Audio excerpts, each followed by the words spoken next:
Slightly high, can she get a good clean strike off this one? There she can! From high.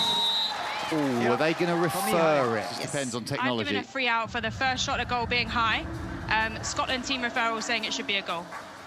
It's not being given, and the issue you're going to have here... And on the first player, on the number 40? Oh, this is interpretation. This could easily go either way, because it was dipping down. You saw that at the contact point.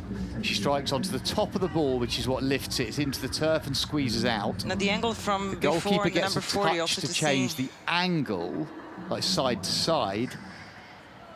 It's not touched by anybody. That's the only thing you have. Ivona McCars, I don't think this is either. First, let's review the rules about hitting the ball as your first shot on a penalty corner.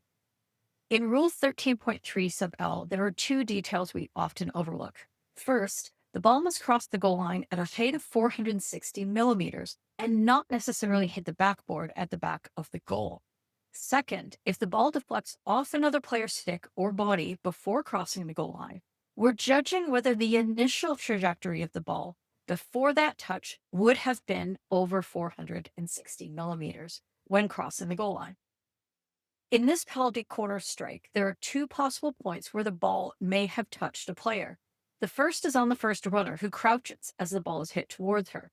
It looks like the ball passes by her right side and over her stick, but it's hard to tell from the angles we have and whether there was a change of direction.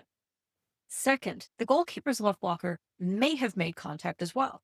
The ball hits the back of the net just above the backboard, but we can't tell for sure whether it was deflected higher from that possible contact point.